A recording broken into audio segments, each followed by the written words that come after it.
We saw the reception that your teammates gave. Explain to people that are watching, why 10 years of service time? Why is that such a significant accomplishment to big leaguers? So 10 years is that's like the ultimate goal. You hear about it from the time you're a rookie about, hey, 10 years, that's what you got to get. You got 10 years. 10 years is full pension. And just the numbers, it doesn't happen very much. Yeah. I don't know the exact numbers now, but I remember when I remember rookie development 2014, January 2014, getting told that there's been like 18,000 some major leaguers to play at least one day in the big leagues, and of those 18,000, there's only been like 1,800 that have played for 10 years. So, fast forward 10 years, it's probably up to around 20,000 or whatever. And you're one of them. Fewer than 10%. Congratulations. Yeah. From 2014, we were talking before you came on air, to now, what's the biggest change that you've seen in the game? Oh, man, we could talk for a long time about that. I think the biggest thing is just the technology and the advances. I think that there's just so much information now. It can be dangerous, but at the same time, when you have the right people in your corner and you know what you're doing, I think that technology is very helpful. Hey, James, I wanted to ask you about your relationship with Adley Rutschman. What's that like? You've been a frontline starter that's been asked to produce. Now you kind of in that backup role. What is he looking for you to do, or what do you feel like you can help him with? Yeah, first and foremost, Rush is awesome. Coming into spring training in 23, I'd never met Rush. I'd just seen what he had done from afar in his rookie year. But showing up spring training and seeing the pro that he is, it's easy to see the talent. It's easy to watch the highlights. He's got a chance to have a very special career. I think when it's all said and done, you're going to talk about him in the same light as a Buster Posey and a Joe Mauer type player. But honestly, Rush is just a phenomenal human being. I like to work with people that are obviously good baseball players, but are even better human beings, and Rush is one of those guys. So for me, it's all about just providing any information that I can to help him and share my experiences from my career to help him. And a lot of times as a catcher, the easiest thing to talk about with another catcher is just how to deal with pitchers. Pitchers are a different breed at times. Whoa. Take it easy. And, you kind of got to be that psychologist at times. And, you don't say, James. Roflo says that every time I'm on. Uh-oh, Al's here. Yeah, so, just trying to help him, when a pitcher's mad and, not let him take it personal, or when a pitcher's feeling good and make sure he knows what he's done to help that pitcher. Just as a young player, I had older guys that helped me with that, so just trying to do that for him. All right, so that's what I wanted to drill down on. I could talk to you for a long time, and Lauren alluded to what's changed. But all right, let me specifically go to, you started with the Tigers. You had guys, you were a young player, and Verlander was there, and Scherzer, and David Price, and Joe Nathan, who I love. So you dealt with guys that also got the baton from previous generations. What you see now with the Baltimore Orioles, a great team. You're going to have Tigers, White Sox, then you go to the Mets and the Orioles. What do they look for? I'm not saying take us into your playbook, but are there certain statistics and nuances? Do you call to strengths? Like what can you extrapolate that the Orioles do well? I think one thing the Orioles do so well is matching up the pitcher's strengths against the hitter's weaknesses, and taking going back to Detroit. 2014, obviously the analytics aren't the same that they are now. It was a lot of watching video and just diving in, and you got some printout of numbers and whatever, but a lot of it was just watching video and trust what your eyes tell you. Now you get almost too much data, but honestly the analytics is the baseline, right? So you have that baseline, then you trust what your eyes tell you.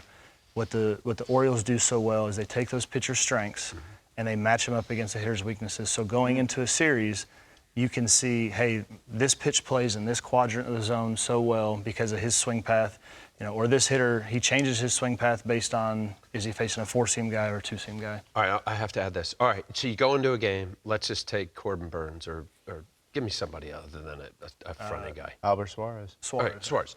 You got your A game. You sit down, and we're going to go over fastball, slider, turns, and he can't hit a change. And then you get into the game, and you're watching, and his slider is not his slider, or his changeup. how do you pivot on it? And is there second guessing with respect to the analytics department that says, whoa, what are you doing here? You're throwing his third pitch more. Right. Honestly, this shouldn't get me in trouble, but it's gonna get me some comments from certain people. I think that in the development of today's game, the catcher card for young catchers in the minor leagues should be taken away. And the reason why is because all that information on your card should already be in your brain. You should have every bit of that information already. So then when you get out in the game and that slider's not working, you know how to pivot. And being a veteran, it's easier for me to be able to then go back in the dugout and say, hey, his slider's not there. We have to pivot. We got to do something. And it's usually, you're right, let's do something. As a young player, it's harder to say that. As a young player, you haven't seen it as much. It's not as easy to pivot from the scouting report. And that's why I say, A ball, double A, even triple A, like let your catchers learn the card before the game and then put it away. That's good. And trust what your eyes tell you. Totally. Because that's how you learn. Because when you get to the big leagues, there's days where you throw the scouting report out the window because none of it's working. And you got to find a way to go 5-6 innings, give your team a chance to win. What do you think of that, Al? Throwing it out. Oh, it happens all the time. Appreciate the biggest thing that I have is that you have a plan. I always went in plan A, B, C. If I have plan A, it's going to be a really good game. But somewhere it's going to deviate. And then if I have a connection with my catcher, you are 100% right. You are a psychologist. I got to know that you care about me. You care about your staff. And your pitchers know that. They know the guys that are going like, you want this? You want that? For sure. And that's, one thing for me is, and I tell my guys this every year, when you have a bad night on the mound, I don't sleep at night either. Your ERA is my ERA. I view my catcher's ERA the same way that you view your ERA. That's good. It may not be on the back of my baseball card, but at the end of the day, I could care less what the back of my baseball card says if I know that my teammate is going, man, I want to go to battle with that awesome. guy. James, we can still see the markings from you getting hit earlier this season in the face, the broken nose.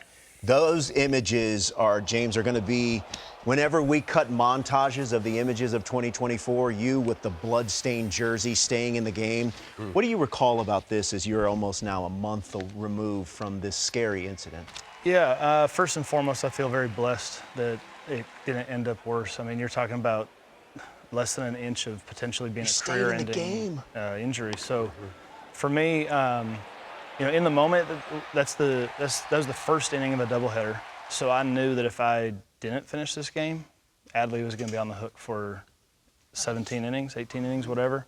I also knew that my kids were in the stands and my wife's in the stands, and I was going to do everything I can to stay in the game. And for me, Why, to show your boys? Yeah, for me, I want to show my kids to be tough. It's the generation that they're growing up in. It's not something that's preached that much. You can't spill over apple juice, little one. You can't cry over that. Daddy got hit in the face. It's funny. My wife, 2 days after it happened, I caught her saying, "You want to be tough like Daddy, or are you going to cry like a little baby?" She's fantastic, yeah. So I love it.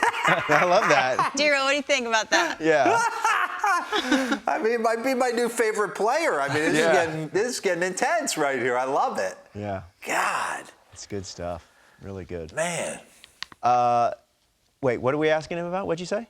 Oh, yeah, the mask. Oh. That's the thing for me. Like, Yeah. did you try different ones on? Because we've seen different ones on the NBA players, or was this like, hey, this is the one you go with? I did. So that the first mask you saw was the first one that could get in. They overnighted it, I think, during the game when I actually got hit in the face. And it was okay, but that second mask is actually, it's open on the sides, so my peripheral is a little bit better. It's kind of like wearing sunglasses. Adjust to them. It's a new. How long do you have to wear it? They want me to wear it for another 5 weeks. I'm not going to argue with the doctor, but I think if I still get hit with another ball, it's Still gonna probably hurt. still going to hurt. Yeah, Doc. You want to cry like a baby? You want to be like James McCann, right?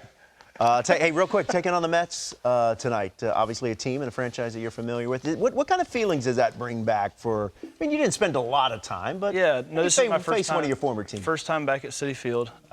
It's always enjoyable to face the teams that you've played with, especially, here a lot of the guys that are still here. My tenure with the Mets didn't go the way that I expected, the way that I envisioned. Things happen for a reason. The the guys in the clubhouse there are great guys. Yeah. So I have no hard feelings, and I look forward to competing on the field.